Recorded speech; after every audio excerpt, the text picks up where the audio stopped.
عزت ارشاد فرمایا لن ینال اللہ لحومها ولا دماؤها ولکن ینالہ التقوی منکم۔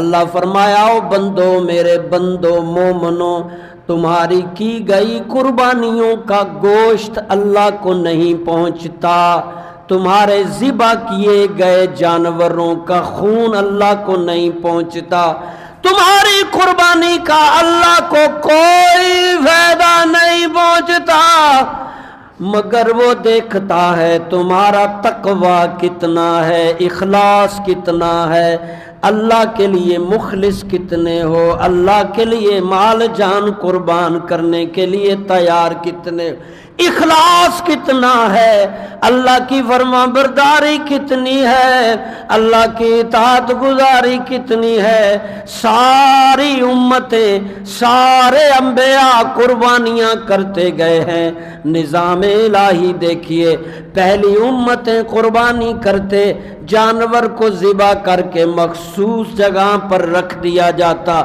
آسمان سے بجلی آتی، جس کا گوشت، جس کی قربانی جلا دی جاتی، تصور ہوتا کہ قبول ہو گئی ہے، جس کے جانور کو، جس کی قربانی کو نہ جلایا گیا، یہ تصور تھا اس کی قربانی قبول نہیں ہے۔ یہ نظام چلتے چلتے ہمارے آقا دو عالم صلی اللہ تعالی وسلم کا زمانہ آ گیا، آخری نبی کا دور آ گیا، ہم آخری امتی بن کے آ گئے۔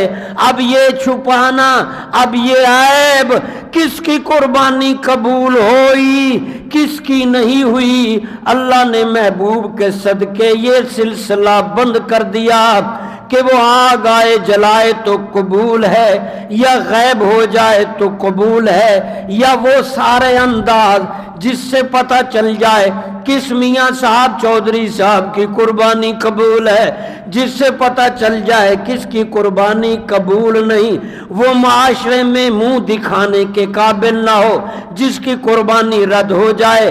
ہمارے پیارے رسول کے صدقے اللہ نے ہماری قربانیوں کو پردے میں رکھا اور فرمایا تم قربانیاں کرو، اللہ کو تمہارے قربانیوں کا گوشت نہیں چاہیے، خون نہیں چاہیے، کچھ نہیں چاہیے، اللہ تمہارے خلوص کو دیکھے گا، تمہاری قربانی حلال مال سے دیکھے گا۔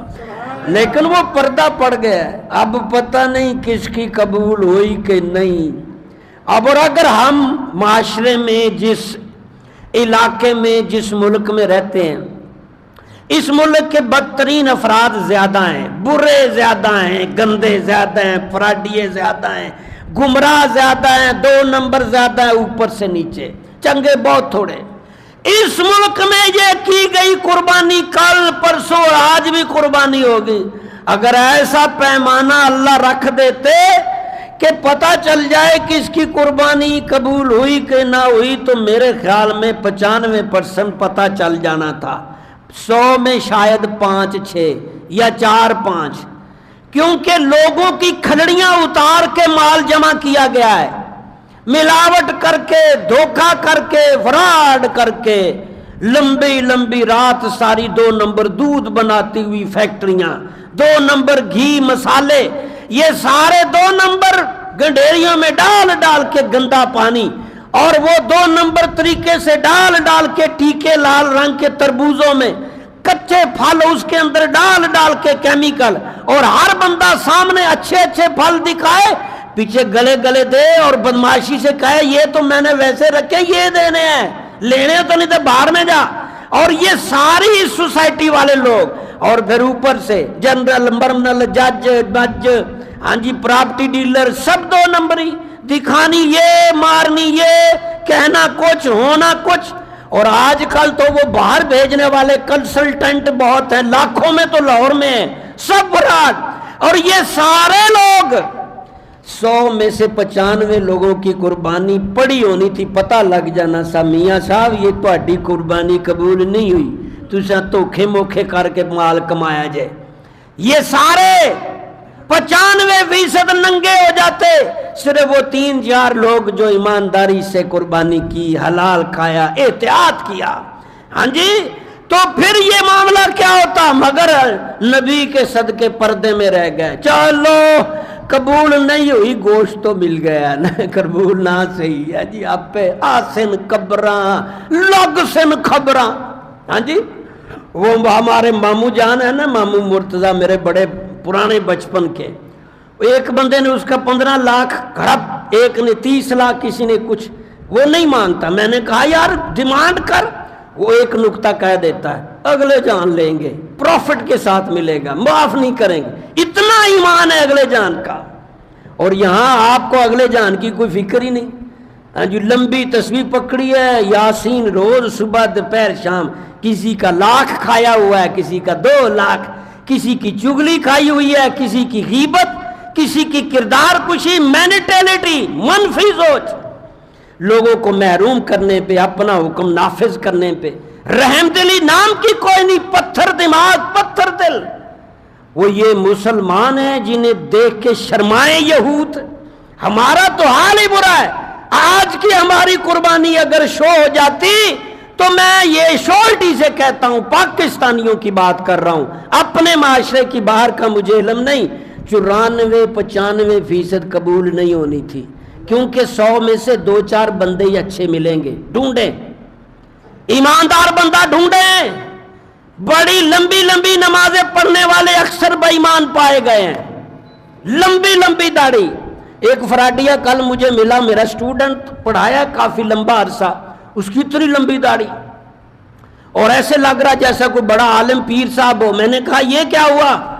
آپ نے کہتا جی لوگ اعتبار نہیں سن کر دے, ہوں چھری صحیح پھیر لئی دیا نے, داڑھی رکھا بندہ چنگا ہے, ادھروں کھولیا ادھروں کھولیا, رومال رکھ کے, داڑھی ٹوپی رکھ کے لوگوں کو دھوکہ دے رہے ہیں, اور لیبل لگا کے حاجی صاحب.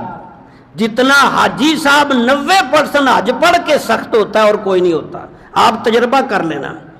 90% پاکستانی حاجی حج پڑھنے کے بعد پہلے کی نسبت سخت پتھر دل ہو جاتا ہے, اور لوگوں کو اور معاشرے میں ایسے ہو جاتا ہے جیسے وہ لوہا ہو, اور بے حسی سے, اور مائنڈ سیٹ بنا دیا جاتا ہے جی سارے حج پڑھ کے گناہ فنش. او بھائی حج پڑھنے سے گناہ وہ چھوٹے موٹے جو نفل نمازیں چھوٹی ہیں, اللہ کے حق چھوٹے ہیں, بندوں والے معاف نہیں ہوتے. نبی صلی اللہ علیہ وسلم فرمایا قبر میں مجاہد بھی پھنس جائے گا اگر کسی بندے کا مال کھایا ہو. مجاہد جس کا تو حساب ہی نہیں ہے, شہید 72 آیات, جس کا تو 72 قرآنی آیات, 600-700 حدیث, کہ شہید کا جو ہے حساب ہی نہیں ہونا, نہ قبر میں نہ حشر میں, اس کا خون گرتے ہی ساری ماوی. لیکن یہ فرمایا جو لینا دینا انسانوں کے ساتھ رویہ کیا ہے یہ ماوی شہید کو نہیں تو حاجی صاحب کو کہاں ہوگی. جو لوگوں کو ستائے گا اللہ کو ستایا اس نے, جو لوگوں کو راحت پہنچائی اس نے اللہ کو راحت پہنچائی.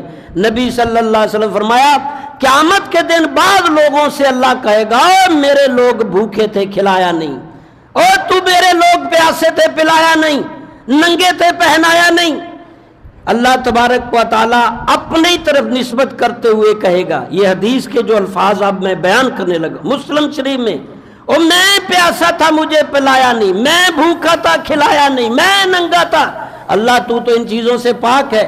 اللہ فرمائے گا میرے بندوں کو کھلایا ہوتا تو مجھے ہی کھلایا ہوتا, میرے بندوں کو پلایا ہوتا مجھے ہی پلایا ہوتا, میرے بندوں کو پہنایا ہوتا مجھے ہی. انسانوں کے معاملے میں انسان بنے, نماز چھوٹی شاید معاف ہو جائے مگر انسانوں کے معاملے میں انسان بنے, رحم دل بنے, انسانیت اپنے اندر پیدا کریں, مٹھاس پیدا کریں, پیار پیدا کریں, معاف کرنے کی عادت ڈالیں. اور وہ ہمارے استاد صاحب جب قربانی کی کوئی حدیث آتی, میں رات ملنے بھی گیا تھا, علم تازہ ہو جاتا ہے, استادوں سے ملتے رہنا چاہیے. ہمارے تو ہزاروں شاگرد کو ملنے نہیں آتا. وہ مجھے کہا کرتے تھے شاگردوں, مقتدیوں, مریدوں اور اولادوں پر بھروسہ نہ رکھو, یہ کبھی بھی بدل سکتے ہیں, اللہ پہ بھروسہ رکھو, شیطان ہے پلٹا دیتا ہے. تو باہر کہ جب بھی کوئی ایسی حدیث آتی تو فرماتے اصل میں قربانی کا مطلب نیت بھنپنا ہے, کہ انسان اپنے اللہ کے لیے اپنی انا ختم کر سکتا ہے, حسد اپنا ختم کر سکتا ہے, تکبر کر سکتا ہے, اور حج کے ارکان بھی یہی سکھاتے ہیں، ایسے طواف کرو، ایسے صفا مروہ ٹنڈ کراؤ، ایسے، یہ ساری وہ چیزیں ہیں۔ اب ہندو ایک پنڈت کہہ رہا تھا کہ یہ ساری ایسے رسمیں بنائی ہوئی ہیں، یہ ایکٹنگ ہے، ان کا دین جو ہے وہ ایکٹیویٹی ہے، یعنی دین جو ہے ایکٹنگ جوڑ کے بنا دیا۔ میں نے کہا ان الصفا والمروۃ من شعائر اللہ فمن حج البیت واعتمر فلا جناح علیہ۔ قرآن ہمارا کہہ رہا ہے کہ یہ جو ادائیں ہیں، طواف کرنے والی ادا، صفا مروہ، بال کٹانا، جو بھی یہ ادائیں ہیں، یہ ساری پیغمبروں نے پریکٹیکل کی ہیں۔ پیغمبر وہ ہیں جو گاڈ نے بھیجے ہیں، لہٰذا یہ ادائیں کر کے پیغمبر بھی اور ہمارا اصلی گاڈ خدا بھی راضی ہوتا ہے۔ ہمیں اس میں یہ نہیں ڈھونڈنا کہ ایسے کیوں ہے۔ جھکنے کا کہا رکوع میں چوری صاحب جھک جا، اس کو ایسا اچھا لگتا ہے، تو رکوع میں کھڑا ہوا، اب یہ سوچنے لگ پائے یہ ایسے کیوں مجھے کہا کرو۔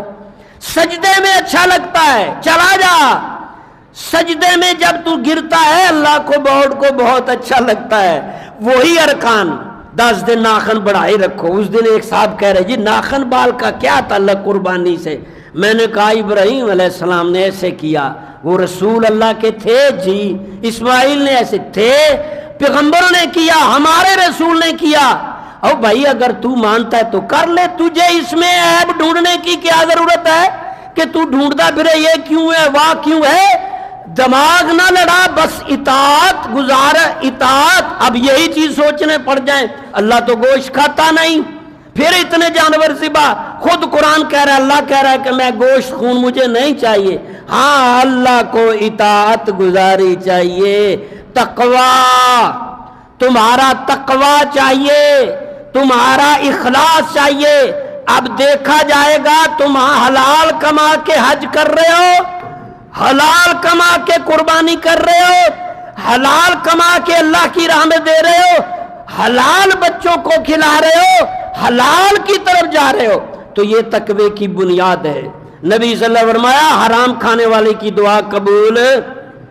اس دن پتہ نہیں کون صاحب تھے، مجھے فون کر کے کہہ رہے ہیں جی اتنی دعائیں ہو رہی ہیں، اتنی دعائیں فلسطین کے لیے، فلاں فلاں، کروڑوں لوگ دعائیں کر رہے ہیں، قبول کیوں نہیں ہوتی؟ میں کہا ان کروڑوں میں لاکھوں تو سود خور ہیں، رشوت خور ہیں، دھوکے باز ہیں، دعائیں کہاں قبول ہوگی؟ نبی نے جب کہہ دیا ہے کہ حرام کھانے والے کی دعا قبول، حرام آپ سمجھتے ہیں مردہ مرا ہوا بکرا ہی حرام ہے؟ بھئی جہاں سے بھی ناجائز طریقے سے مال آئے وہ حرام ہے، وہ درم دینار ہو، وہ ٹوپی ہو، وہ تسبیح ہو، وہ جان نماز ہو، وہ رومال ہو، وہ کپڑے ہو، وہ گوشت ہو، وہ بوٹی ہو، کچھ بھی ہو جو حرام طریقے سے کمائی ہے، اللہ کے نبی فرمایا اس کی دعا قبول نہیں۔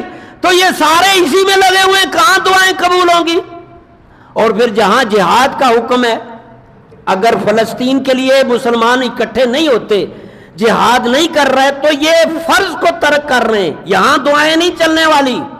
نبی علیہ السلام پھر دعا کر لیتے مسجد میں بیٹھ کے خانے کعبے میں، یہ کافر فت مار دے، وہ کافر مار دے۔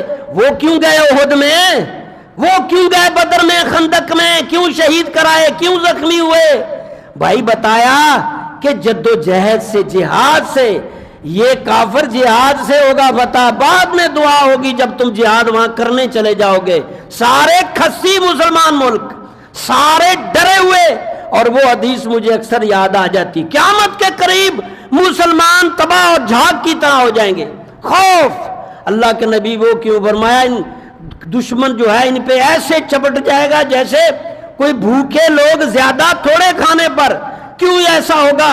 فرمایا ان میں موت کا غم اور وہن پڑ جائے گا، یعنی اللہ کو چھوڑ دیں گے، اپنی اپنی میں پڑ جائیں گے، اور یہ ہو رہا ہے۔ تو یہ کام خالی دعاؤں سے، آپ کہیں دعائی لینے میں نے نہیں جانا اور دعا سے ہی کام چل جائے، نہیں، دعائی بھی دعا بھی، جہاد بھی دعا بھی، خالی ایک سے کام چلنے والا نہیں۔ تو باہر کے حلال کی طرف آئیں، آپ جھوٹ بول کر کمائیں گے حرام ہو جائے گا، ملاوٹ کر کے، اور زیادہ یہی ہو رہا ہے، اوورآل پورے ملک سود پہ چل رہا ہے، یہ سارے مسجدوں کے بل، سارے معاملات سود پہ چل رہے ہیں، تو پھر کیسے دعائیں قبول ہوں گی؟ وہ حج کہاں قبول ہوگا 25 لاکھ کا؟ کیسے قبول ہوگا؟ وہ قربانیاں کیسے قبول ہوں گی؟ یہ صرف لوگوں کو تم دکھا سکتے ہو کہ حج کرنے گئے ہیں، تم اپنے پڑوسی دوستوں میں حاجی صاحب بن گئے، ہاں قربانی اڑا ویڑا کر لیا ہے، لیکن کوئی فائدہ نہیں، نو کوئی ثواب نہیں۔ اللہ نے جب کہا کہ طہور چاہیے، تمہارا اخلاص چاہیے، حلال چاہیے، اخلاص کے ساتھ کام کرو، اور وہ ساری چیزیں اللہ کی تابعداری میں قربان کر دو۔ قربانی کا تیسرا دن ہے، ذبح کر دو، وہ سب کچھ ذبح کر دو کہ آج کے بعد کسی پہ حسد نہیں کرنا، حسد نہیں کرنا۔ اللہ نے اس کو دیا ہے تو تم بھی خوش ہو کہ اللہ نے اس کو دیا ہے، اور تمہیں جس حال میں رکھا ہے اسی پہ خوش رہو۔ حسد نہیں کرو، یہ گناہ ہے۔ اس کو حسد کرنے والی عادت کو ذبح کرو، چھری چلاؤ، تکبر نہیں کرنا۔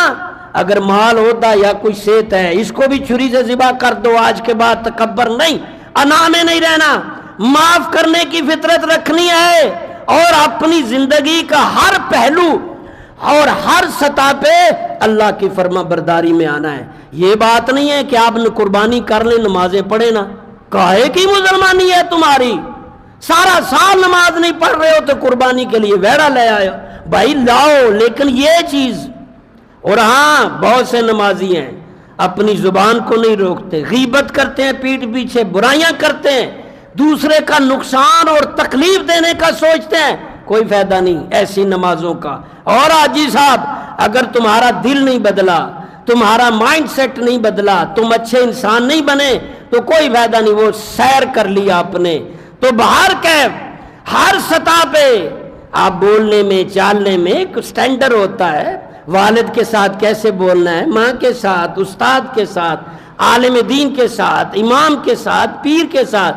جو عزت اللہ نے دے رکھی آپ چھین نہیں سکتے۔ والد کا سٹیٹس چھین لیں گے آپ، اور امام کا سٹیٹس، عالم کا سٹیٹس، علم چھین لیں گے آپ۔ کسی سے کچھ نہیں آپ کر سکتے سوائے جلنے بھسنے کے اور اپنے آپ کو جہنم کے عیدے بنانے میں۔ جس کو جو معیار سٹیٹس ملا ہے اس کا وہ احترام کرو، اس کو عزت دو، اس کے مقام کی قدر کرو، اور اپنے آپ کو سلنڈر رکھو، جھکانے والا، معاف کرنے والا، رحم کرنے والا، درگزر کرنے والا، اور سب برائیوں پہ چھریاں چلا دو، سب برائیوں پہ چھریاں چلا دو، جس میں جو برائی ہے ذبح کر دے۔ آج کے بعد آخری دن قربانی کا پتہ نہیں اگلے سال ہم میں سے کتنے فارغ ہو جائیں گے ویسے ہی، ہاں جی۔ تو چھری چلا دو ہر بری عادت کی، اور اچھی عادتوں کو اپنے گلے سے لگا لو، یہی اللہ رسول کو منظور ہے۔